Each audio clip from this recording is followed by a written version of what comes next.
Program is to empower you to break out of your limiting principles, values, and beliefs to bring you into your desired divine destiny. I'm Minister Vicky, your co-host. Our desire is to help you fulfill your destiny and reach your goals by providing you with tools and techniques to facilitate your spiritual and emotional healing. Now let's join our host, the Restoration Doctor, Dr. D.L. Waters.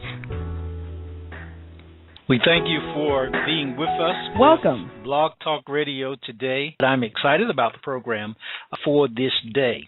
We are looking at a sermon that was done by Neville Goddard. Neville Goddard, those of you who are familiar with this mystic, an individual who was just someone who approached life in a particular kind of way. I'll read a little bit of the bio that I have from him or regarding him, and it mentions that Neville Goddard was among the last century's most articulate and charismatic purveyors of the philosophy generally called New Thought. He wrote 10 books under the solitary pen name Neville, and was a popular speaker on metaphysical themes from the late 1930s until his death in 1972. Possessed of a self-educated and uncommonly sharp intellect, Neville captured the sheer logic of creative mind principles as perhaps no other figure of his era. Neville's way of thought is extolled today by Major League pitcher Barry Zito, and some say it influenced the ideas of Carlos Castaneda, Aldous Huxley, and others. And yet little is known about this teacher who exerted so unusual pull on the American spiritual scene of the mid-century. And so that's a little about Neville Goddard. Individuals who have read him, I've become a very big fan of Neville Goddard myself as I look at the way that he approaches life, how he presents it, and the whole aspect really of arriving at the point where you understand how to bring forth your life. I just like his approach. I like his approach. I believe that he is correct. This particular presentation is entitled Consciousness is the Only Reality. To you, by the virtue of the fact that you are here, we're going to believe again that Spirit has brought you forth into this particular moment and that you are here by divine appointment. You are here by divine appointment. So this particular item, as we look at it, I'm going to basically read it as it is written. And then there may be some points at which I will talk about it or say something about it, but I basically want to read it as it is written here as opposed to preaching it or even in a certain kind of way teaching it, but I want to read it as we have it here. The sermon is entitled, the lesson is entitled, Consciousness is the Only Reality. Consciousness is the only reality, and is entitled Lesson 1. There's a series that I have that are Lessons 1 through 5, and it is possible that we'll have all of those available to you so that you can listen to them. And I ask that if you're unfamiliar with Neville Goddard, just listen with an open mind. Just listen with an open mind.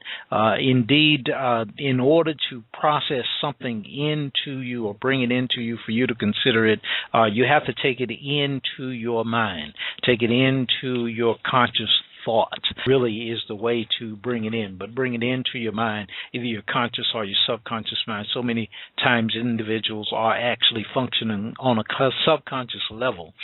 But what we're asking you to do is actually take it in to consider it with an open mind. And this is entitled Consciousness is the Only Reality. And Neville begins, he says, this is going to be a very practical course. Therefore, I hope that everyone in this class has a very clear picture of what he desires. For I am convinced that you can realize your desires by the techniques you will receive here this week in these 5 courses. So let's say that he was doing this and it was a set of courses, classes that he was going to do, seminar-like that he was going to do, and it was going to be done lessons 1 through 5 in a week. So an individual would listen to them day after day for a week. And so he mentions that one of the first items here is to have a clear picture of what you desire, a clear picture. This is so vital that you have a clear picture. We actually have a document that you could actually receive. You would email me at Dennis, DENNIS Dennis Waters, WATERS, the number 4, Dennis.Waters 4 at Comcast.net. We actually have an item that we call Through the Gate that has been designated for this very purpose, so that an individual is actually able to write down what it is that they desire, so that you can be very clear on what it is that you desire. Write that down. And he mentions up front that an individual should be very clear of what he or she desires. That you may receive the full benefit of these instructions, let me state now that the Bible has no reference at all to any person who ever existed or to any event that ever occurred upon the earth. So this is his approach to the Bible.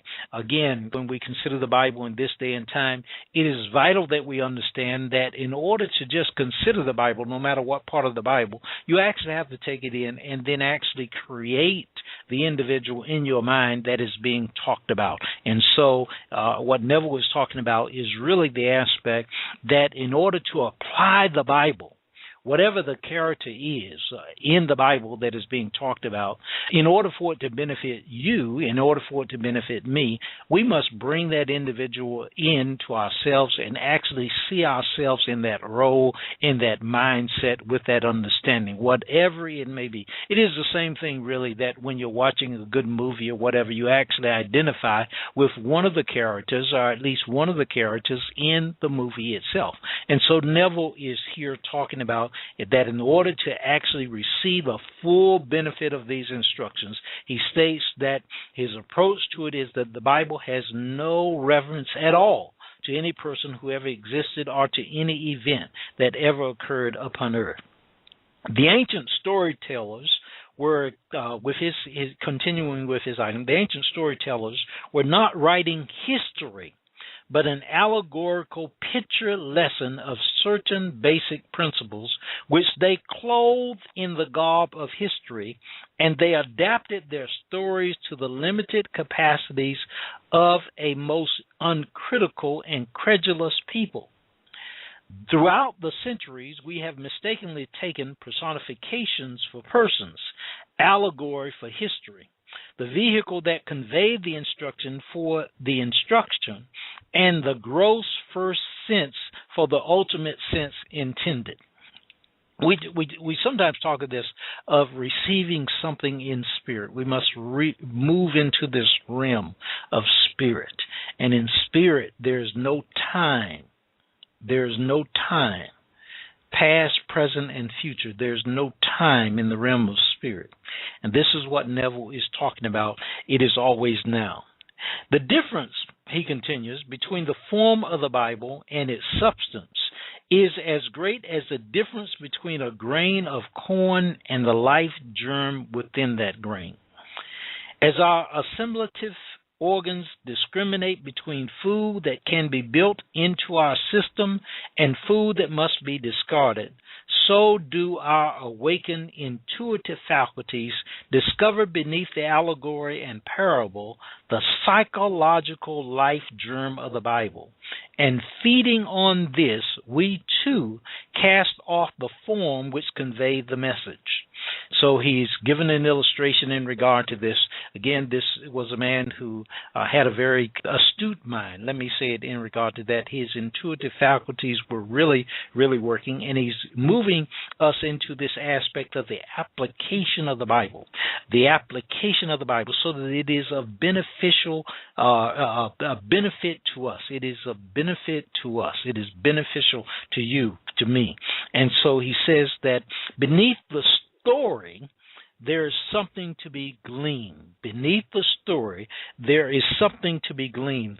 And to stop at the level of story will not be of great benefit. Jesus himself, the Christ, as he came forth, spoke parables and talked to individuals in parables, and then he spoke to his disciples in such a language that they could understand. And so some individuals actually just remain at the level of story, but we're talking to those individuals who are awakened in their intuitive faculties, and they are seeking to discover the psychological life germ of the Bible. What is its purpose for the day? It's not just history. I never would say it's not history at all. It has a message for this day.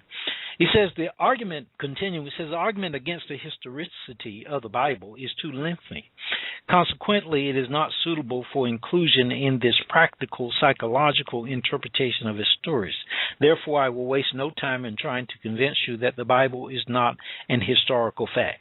Tonight I will take 4 stories and show you how the ancient storytellers intended that you and I should see in these stories